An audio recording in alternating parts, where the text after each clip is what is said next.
드립니다. 감사합니다. 주 이름으로 축복합니다. 아래층에 계신 분들에게도 같은 은혜 있기 바랍니다. 자, 오늘부터 이제 예수님 시작이신데 17절부터 이때부터 예수님의 시작이죠. 이때부터. 자, 근데 맨 먼저 지금 가시는 곳이 어디예요? 갈릴리로 가신다고 그랬어요. 자, 갈릴리로 가시는 이유가 있어요, 없어요? 자, 이스라엘 지도를 이렇게 그래요, 그냥. 여기가 유다 지역이고, 여기가 사마리아 지역이고, 여기는 갈릴리 지역이에요. 여기는 이제 이렇게 요단강에서 이렇게 사해가 이렇게 흘러내려오죠. 주로 농사를 어디서 지냐면 갈릴리 지역에 농사를 지어요. 여기가 초지와 농토가 거의가 다 갈릴리 지역에 있어요. 근데 성경에 보면 사마리아에 대한 얘기가 몇 번 안 나와요. 그렇죠? 사마리아 지역은 유대 나라가 아닌가 봐요. 그렇죠? 그래요? 자, 관계를 여러분 아셔야 돼요. 유대 나라, 여긴 예루살렘 중심으로 있는 곳이고, 여기는 가버나움 중심의 갈릴리 지역이죠. 사마리아는 유대 땅인데도 불구하고 사마리아 사람을 사마리아 사람이라고 부르지 않아요. 뭐라고 불러요? 사마리아 사람. 일본 사람 우리가 부르는 것처럼 그렇게 불러요. 같은 민족이고 같은 땅인데 왜 그랬냐? 포로기 때문에 그렇습니다. 유다 지역에 있는 사람들이 바벨론으로 포로를 잡혀갔는데 포로 생활하고 와 보니까 이 사람들은 포로로 잡혀갔어요? 안 잡혀갔어요? 안 잡혀갔는데 어떻게 살고 있어요? 혼혈 민족을 만들어 버렸어요. 이방인들을, 애국인들과 결혼을 하면서 그래서 이 사마리아 사람들하고 유대 지역 사람들하고 원수지간이 돼버려요. 그래서 농사를 갈릴리 지역에 가서 짓는데 유다 지역에 있는 사람들은 갈릴리를 가려면 배를 타고 이렇게 돌아서 가든지 아니면 이쪽 지역으로 이렇게 돌아가든지 그래요. 정 급해서 사마리아로 가야 될 경우에는 지나가는데 경계선에 가서는 아주 옷을 다 벗어서 먼지까지 다 털어요. 이러면서 이제 사마리아 지역하고 그런 관계인데, 그럼 예수님이 지금 활동하시는 지역이 어디라고요? 갈릴리 지역이에요. 왜 예수님이 갈릴리 지역에서 활동을 하시느냐? 갈릴리 지역에는 누가 살고 있냐면 농부, 목동, 가난한 사람, 또 장애가 있는 사람들, 하여튼 이런 사람들이 살고 있는 가난한 지역이에요. 그래서 저 사람은 갈릴리 사람이래라고 하는 말은 그냥 비아냥거리는 소리예요. 근데 예수님은 처음 시작을 어디서 하신다고요? 갈릴리 지역에서 시작을 하세요. 그런데 갈릴리 지역에는 여기는 누가 산다고요? 가난한 자들이에요. 그 당시 가난한 사람들은 의인이 아니라 죄인이에요. 뭐 때문에 그래? 인과응보의 교리에 의해서 가난한 건 이유가 있단 말이야. 왜 그래요? 죄를 지어서 그렇다. 그래서 죄인이 사는 그런 가난한 지역이 갈릴리 지역이에요. 그러니까 성경에 갈릴리 지역이 나오면 가난한 사람들, 죄인이 있는 곳, 유다 지역, 예루살렘 지역 그러면 여기는 종교 중심, 신앙이 중심인 종교 중심지를 얘기한다고 생각하시면 이제 그렇게 이해하시면 쉬워요. 자, 그러면서 이제 예수님 맨 처음에 어디로 가셨다고요? 시작이 갈릴리예요. 왜 시작이 갈릴리일까요? 자, 누구를 구하러 오셨어요? 예수님이 오신 건 의인을 구하러 온 것이 아니라 죄인을 구원하러 오셨어요. 그래서 죄인을 찾아가시죠. 그렇죠? 누구를 찾아가셨어요? 죄인이 왔어요? 찾아가셔요? 찾아가셨다라고 하는 말과 찾아왔다고 하는 말은 달라요. 뭐가 다르냐? 신관이 달라요. 자, 우리 신앙의 신관은 자연 종교의 신관과 계시 종교의 신관이 있습니다. 자연 종교의 신관의 초점은 중심이 누구예요? 신이에요. 계시 종교는요, 초점이 누구에게 있어요? 사람에게 있어요. 그래서 자연 종교는 신을 기쁘게 해야 되기 때문에 의식과 형식을 굉장히 중요하게 생각해요. 제사를 잘 드려야 되고, 계시 종교는요, 뭐가 중요해요? 삶이 중요합니다. 이제 헤브라이즘과 헬레니즘에 대한 얘기할 때도 말씀을 드렸죠. 자, 죄인을 찾아가셨어요. 그래서 갈릴리 지역으로 가셨어요. 근데 갈릴리 지역에 가서 누구를? 제자들을 부르시는데 어떤 제자예요? 여기 어부도 여기 들어가야 돼. 농부, 어부, 목동 다 같아. 하여튼 죄인이에요. 근데 제자를 맨 먼저 부르시는데 맨 먼저 누구를 부르시죠? 베드로와. 근데 이 사람들은 뭘 하는 사람이었대요? 고기 잡는 어부였대요. 근데 문제는 그 뒤에 베드로와 안드레가 따라가고 그 다음에 세베대의 아들들도 그의 부모와 함께 뭐 하고 있어요? 그물을 깁고 있는데 나를 따라오너라 그랬더니 배와 아버지를 버리고 갔대요. 그러면 기독교는 부모 공경이에요? 아니면 하나님 사랑이에요? 오늘 아주 좋은 얘기를 가지고 있죠. 자, 부모를 지금 버리고 갔어요. 누가요? 야고보, 요한이. 그러면 부모 공경이 먼저입니까? 하나님 사랑이 먼저입니까? 네? 여기에 문제가 함정이 있어요. 그러면 기독교는 부모 공경이 먼저예요? 사명을 감당하는 게 먼저예요? 이 얘기를 하는 거예요. 얘기를 하는 거예요. 만약에 여기서 세베대의 아들 야고보와 요한이 부모를 버려두고 예수님을 쫓아갔더라라고 하는 얘기를 하면서 부모보다도 하나님 사랑이 먼저다라고 이렇게 얘기한다면 여기는 말이 안 돼요. 네.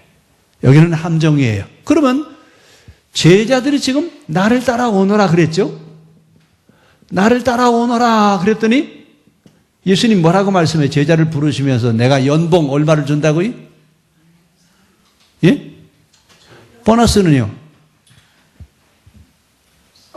보너스도 있어요? 연봉은 얼마예요?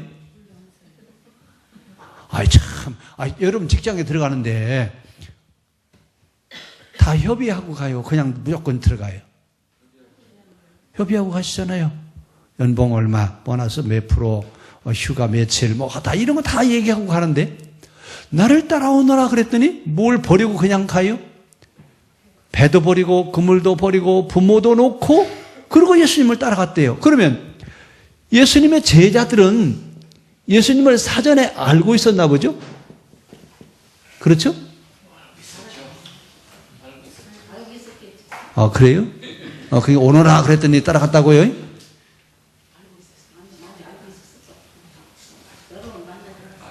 자, 여기 지금 우리가 많이 생각해야 될 부분이 여기 들어있어요.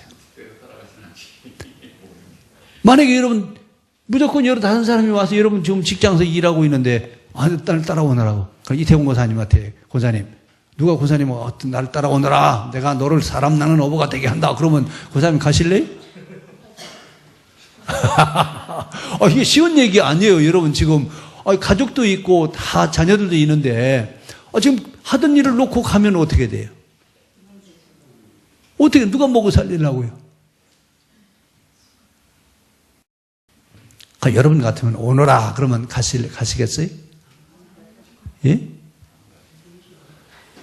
그럼 지금 여기서 우리가 이 제자들이 어떻게 따를 수 있었나?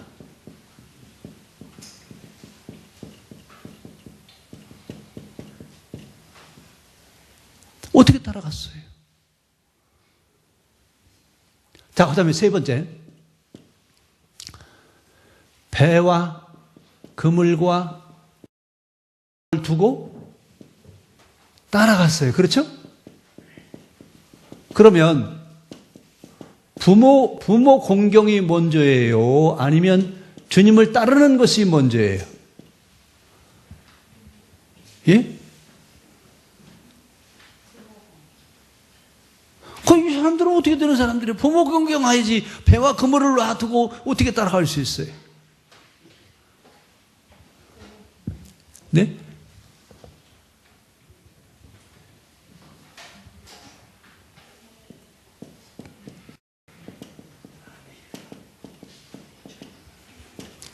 자, 이제 오늘 이제 질문 한번 해봐요. 찾아오시는 하나님과 찾아가야 되는 하나님에 대한 신관에 대한 이야기 여러분 좀 나누셔야 돼요. 굉장히 중요한 부분입니다. 또 하나는 부모를 버리고 배와 그물을 버려두고 따라갔어요. 그렇죠?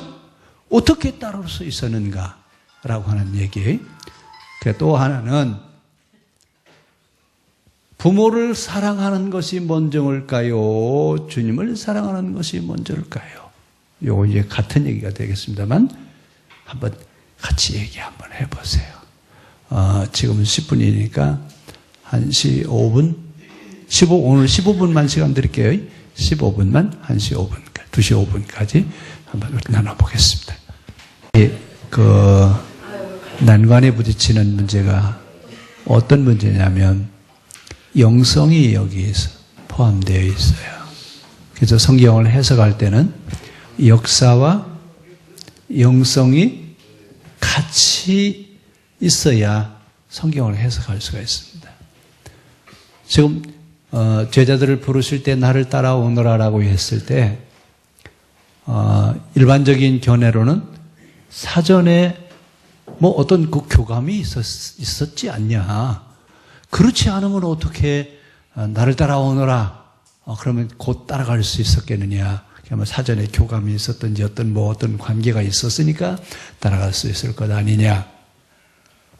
이렇게 생각할 수 있어요. 근데 여기는 뭐가 있냐면 영성이 있어요.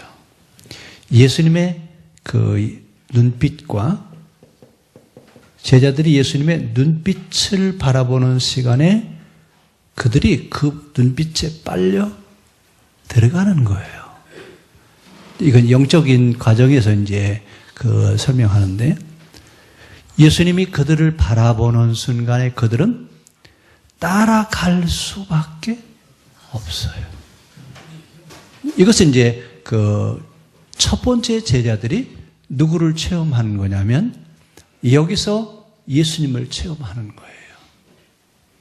이런 영적 체험이 영적인 사건이 있었기 때문에 제자들이 따라갈 수 있는 것이지 그렇지 않으면 사전에 어떤 교감이 있었다든지 어떤 언질이 있었다든지 이런 어떤 사전에 교감이 없다고 했을 때 이들이 예수님을 따라갈 수 없습니다. 또 하나 문제는 이제 배와 그물을 버려두고 배와 그물과 부모를 버려두고 누구를 따라가는 거예요? 그러면 도대체 기독교는 말이야 부모도 상관없이 그런 종교냐라고 이해할 수 있어요. 여기는 자 우리가 지금 이 이야기를 이해하기 전에 십계명에 내 부모를 공경하라가 먼저예요? 배와 그물을 버려두고 가는 게 먼저예요? 부모를 공경하는 게 먼저예요. 근데 지금 제자들은 좀 어떻게 하고 있어요? 제자로 부름을 받는 그 순간에 배와 그물을 부모를 버려두고 쫓아갔더라. 이 이야기는 무슨 얘기예요? 이들이 지금 무슨 체험을 했어요? 자, 예수님을 만나서 예수님의 그 눈빛에 빨려 들어가면서 그들은 무슨 체험을 하는 거예요? 우리가 해야 될 일은, 우리가 할 일은 지금 사명 체험을 하는 거예요, 여기서요. 사명 체험을 하면서 그 사명에 따라서 가는데, 무슨 얘기예요? 사명을 감당하는 것이 부모를 공경하는 것보다 먼저다. 이걸 얘기하려고 하는 것이지, 부모 공경하지 말라고 하는 얘기가 아니에요. 만약에 잘못 여기서 이해를 하면, 기독교는 부모도 모르는 종교다. 처음에 우리나라 왔을 때 이것 때문에 많은 얘기들이 많이 있었어요. 왜냐하면 특히 이 제자들이 배와 그물과 부모를 버려두고 예수님을 따라갔다라고 하는 그런 얘기를 하면서 기독교는 부모도 모르는 종교다 말이야. 이 부모도 놔두고 간다. 뭐가 지금 빠져 있어서 그래요? 영성이 빠져 있으면 그렇게밖에 해석할 수가 없습니다. 그러니까 이 영성에 대한 이야기, 우리 기도의 단계도 설명하잖아요. 기도의 단계도 어떻게 설명을 해요? 맨 처음에 잠심의 단계. 잠심이라는 말은 우리가 처음에 기도하다 보면 기도가 잘 돼요. 그렇죠? 기도하려고 무릎 꿇으면 5만 가지 생각이 다 나잖아요. 그냥 이 과정을 잠심의 단계라고 그래요. 근데 되게 이 잠심의 단계는 30분 정도는 씨름해야 돼요. 그래야 이제 기도의 단계로 들어갈 수가 있어요. 그러니까 여러분들 최소한 기도는 몇 분 이상 해야 된다는 얘기예요? 30분 이상은 하셔야 돼요. 근데 기도하려고 머리 숙이면 몇 분이면 끝나요? 예? 10분이면 끝나요? 기도를 했어요. 잠심과 시달리다가 가시는 거예요.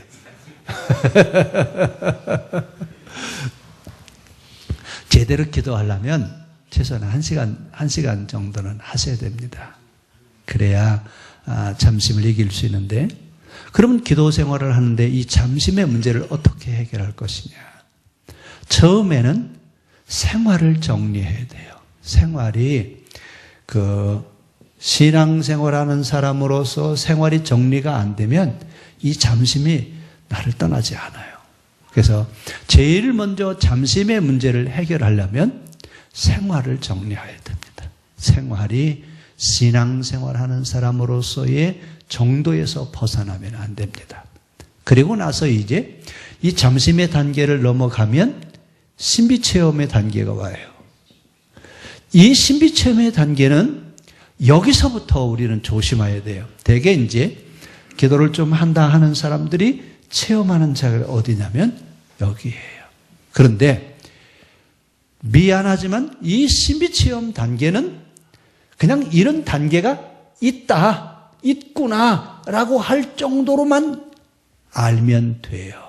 그런데 문제는 이 단계에서 일어나는 여러 가지 은사들이 있어요. 은사들도 나오고 어떤 체험들이 나오는데, 이 체험들이 하나님이 주시는 것이다 라고 생각하시면 오해입니다. 이 신비체험 단계에서 체험하는 영적인 체험들은 95%는 사탄의 역사입니다. 근데 우리는 여기서 뭘 체험하냐면, 내가 너를 사랑한다. 너는 내가 지명하여 불렀나니 너는 내 것이다. 그러면서 나는 하나님의 음성을 들었다. 하나님이 나를 부르셨다. 분명히 나는 하나님의 음성을 들었다. 그럽니다. 어느 단계라고요? 이거 아니고 건수요. 건수. 진짜 하나님 체험은 하나님 면전 체험인데, 이 면전 체험은 처음 할 때와 두 번째 할 때와 세 번째 할 때가 다 달라요. 근데 이 면전 체험을 하면 내가 사명을 받았다라고 하는 그런 의식을 할 수가 없어요. 왜요?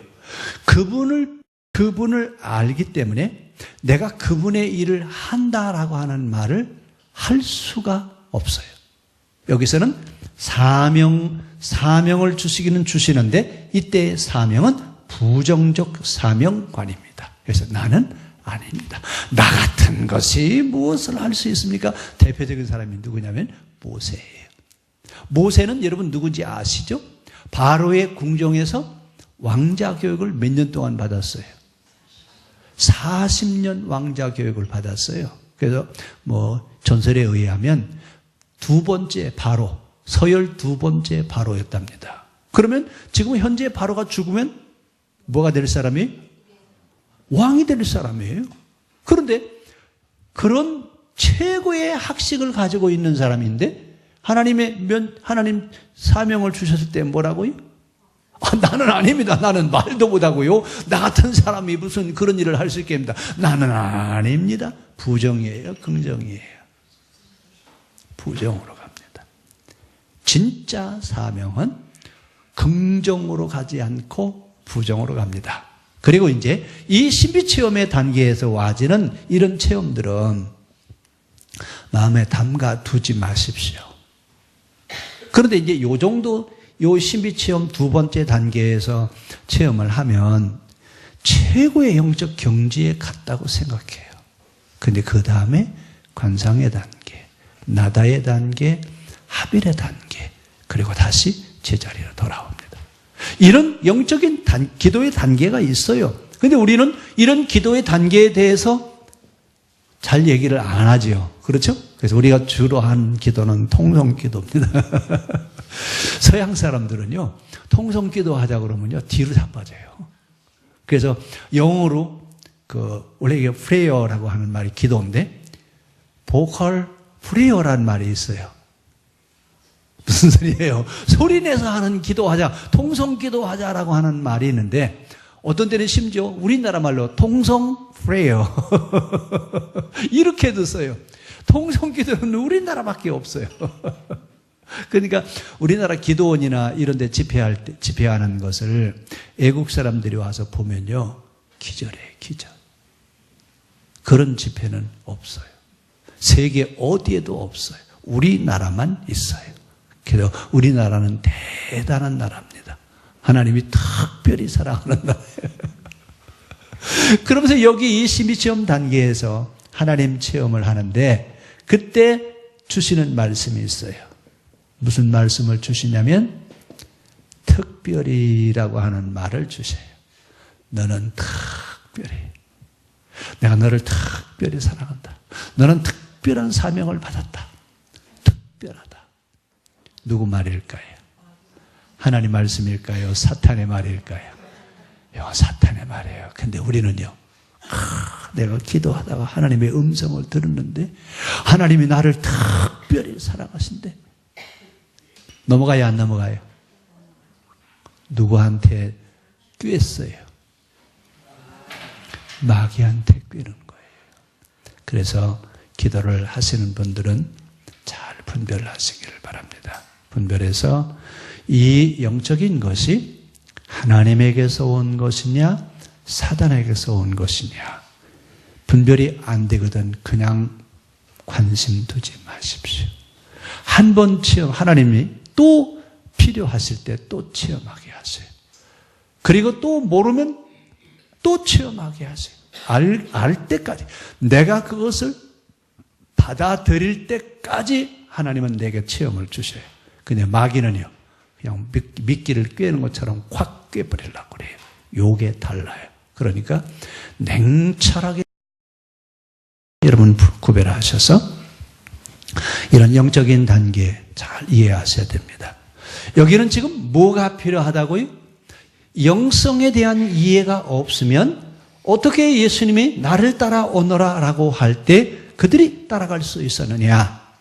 여기는 영적인 단계를 설명하지 않으면 설명이 안 됩니다. 자, 누구의 눈빛과 마주쳤다고요? 예수님의 눈빛과 마주쳤어요. 근데 이때 예수님이 갈릴리에 고기 잡으러 가는 사람, 고기 잡는 사람들은 다 누구라고 그랬죠? 어부이, 누구예요? 죄인이에요, 죄인. 죄인인데 이 죄인을 부르러 오신 예수님은 어떤 복장을 하고 오셨을까요? 예? 넥타이를 메고 그러고 오셨겠죠? 그러면요, 예수님은 목수 일을 하던 목수 복장으로 목수복을 입고, 그리고 생긴 것은요, 풍채가 어떠시다고요? 흠모할 만한 그런 풍채를 가지고 계세요? 그러면 예수님의 언변은요, 한 번 연설을 하시면 그냥 막 몇천 명이 회개하는 역사가 일어나는 그런 언변을 가지고 계시죠? 보잘것없는 그런 모습이었다고 그랬어요. 이사야서에 보면. 그런데 이분이 겉으로 애면으로 보았을 때 예수님을 따라갈 만한 그런 어떤 조건이 있었느냐? 결코 그렇지 않습니다. 애모로 보았을 때는 초라하기 그지없이, 그리고 아무도 없죠. 제자들이 있어요, 없어요? 따라오는 사람은요? 따라오는 사람도 없잖아요. 처음 제자를 부르시는 거잖아요. 자, 그러면서 이제, 그러면 왜 예수님은 제자를 부르셨을까?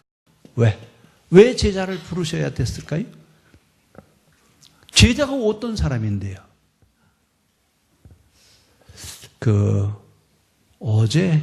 오늘도 기독교 뉴스에, 인터넷에 한국교회 제자훈련, 하나님의 제자가 아니라 교회의 일꾼을 만들었다. 이 기사 보신 분이 있어요? 안 보셨어요? 핸드폰 가지고 뭐 하셔요? 예? 그런 것도 안 보시고 뭘 핸드폰 뭐 가지고 보신대? 그냥 카톡이나 하시고 그냥 그러세요? 기독교 인터넷 뉴스 한번 보십시오. 우리나라 제자 훈련이 1970년대에 시작했어요. 그러니까 지금 약 한 50년, 60년 정도 되죠. 이제 제자 훈련에 대한 결산을 하는데, 결산하고 보니까 주님의 제자를 만든 게 아니라 누구의 제자를 만들었어요? 교회의 일꾼을 만들었다. 교회에서 일하는 일꾼을 만드는 제자 훈련이었다. 성공이었죠? 성공이란 얘기예요. 실패란 얘기예요. 근데 우리 처음에 시작할 때 그냥 제자 훈련 한다고 그러니까 뭔가 그냥 했는데 결국은 실패했습니다. 그럼 이제 예수님 그러면 제자를 왜 부르셨을까요? 제자는 뭐 하는 사람이에요? 예? 제자는 예수님 따라다니는 사람이죠? 그럼 도시락 싸가지고 다니는 사람들이죠? 요즘으로 얘기하면 가방 들고 다니는 사람이? 저 유명한 사람들 보면 가방 들고 다니는 사람들이 있더라고요. 그게 제자예요? 그러면요.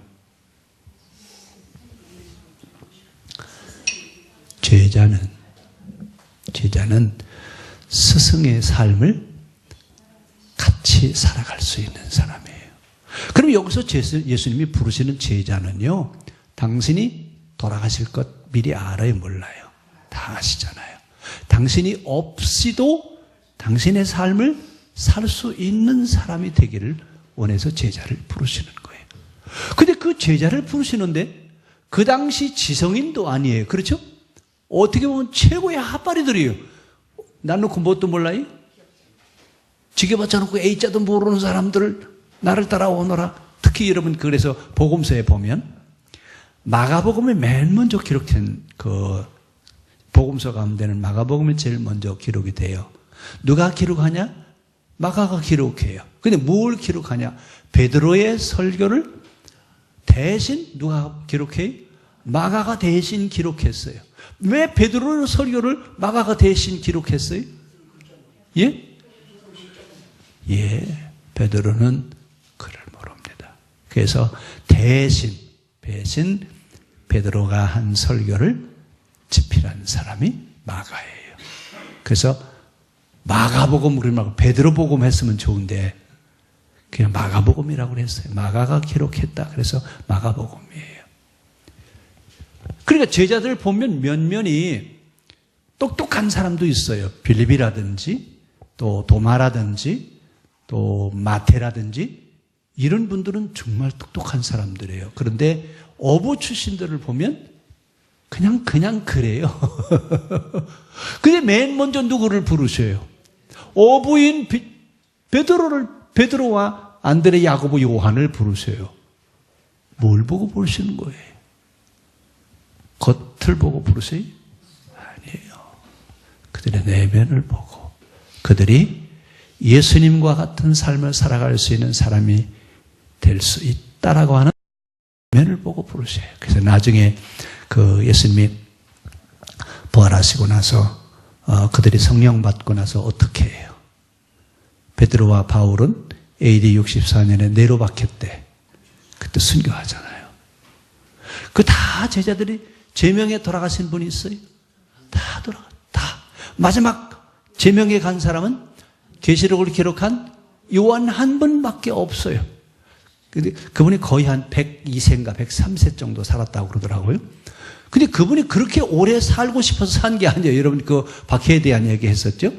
이 요한도 처음에 잡아서 3층 꼭대기에서 던졌어요. 안 죽어요. 그러니까 또 기름 펄펄 끓는 기름물에다 또 집어넣었어요. 그래도 안 죽어요. 그래서 어디로? 반모섬으로 유배를 가는 거예요. 근데 거기서 이제 요한계시록과 이제 마지막 그 결론을 내게 하는 거죠. 아마 사도 요한은 할 일이 있어서 그러셨던 것 같아요. 근데 나머지 제자들은 다 순교했습니다. 자, 이렇게 누구를 따를 수 있는 사람이어야 돼요? 예수님의 삶을 따라갈 수 있는 사람들을 부르시기 위해서 제자를 부르시는데, 그 제자를 부르시는 부르심에서 그들은 누구를 체험해요, 지금? 사명 체험을 하는 겁니다. 이것이 영성이에요. 이러면서 이제 배와 그물과 부모를 버려두고 따라갔다고 하는 이야기는 사명 감당하는 것이 먼저라고 하는 것을 설명하기 위해서 그렇게 이야기를 했습니다. 자, 오늘 이야기 정리합니다. 자, 여기 좀 첫 번째 우리가 함정이 바로 뭐냐면, 배와 그물을 버려두고 예수를 따라갔다. 나를 따라오너라라고 하는 이 이야기는 어떻게 그들이 따라갈 수 있었느냐. 예수님을 통해서 그들은 사명을 체험하는데, 예수님의 눈빛을 대하는 순간에 엄청난 충격으로 다가옵니다. 이건 제자들을 부르실 때만 체험하는 그런 체험의 내용이에요. 그래서 눈빛으로 하나님을 체험하면서, 아하, 나는 이 일을 해야 될 사람이로구나. 그러면서 자기도 모르게 어떻게 해요? 그냥 따라가는 거예요. 쫓아가는 겁니다. 이러면서 이제 내가 할 일은 지금 이 일보다 더 중요한 일이 내게 와 있구나. 이러면서 그들이 이제 예수님을 따라가죠. 이러면서 이제 아까 얘기했죠. 뭐가 문제냐? 의문이 되는 것은 하나님을 가족보다 더 사랑해야 되냐? 이 문제를 아까 얘기했었죠. 그럼 어떻게 한다고요? 가족보다 더 사랑하라 하나님을? 그 얘기가 아니라 사명 감당하는 것이 먼저다라고 하는 얘기를 한다고 그랬습니다. 자, 그러면서 이제 제자들이 지금 주님의 눈빛에 의해서 사명감을 깨닫고 거기서 하나님의 음성을 듣는 겁니다. 그러니까 환상이나 꿈으로가 아니라 직접 어떻게 눈빛에 의한 하나님 체험을 갖고, 그리고 이제 아하, 하나님이 나를 부르시는구나. 근데 나는 어떤 일을 해요? 영혼을 거두는 사람이에요? 물고기를 잡는 사람이에요? 물고기를 잡는 사람이 아니라 영혼을 거두어들이는 사람이로구나. 이 체험이 또 누구에도 나타나면 세관에 앉아있는 세리 마태를 부르시죠. 뭐라고 해요? 마태가 좀 세관에서 세금을 계산하고 있는데 나를 따라오너라 그랬더니요, 그냥 놔두고 따라갔다고 그랬어요. 어떤 체험이에요? 누구와 그 체험이 같아요? 제자들과 같은 그런 사명 체험을 하고 예수님을 따라가는 거죠. 자, 그러면서 이제 지금 제자들을 부르시는 이야기, 사명 체험입니다. 그래서 제자들에게 너희가 지금 할 일이 있다. 근데 그 할 일의 시작이 어디냐면 갈릴리예요. 왜 갈릴리에서 시작했다고요? 누가 살고 있기 때문에?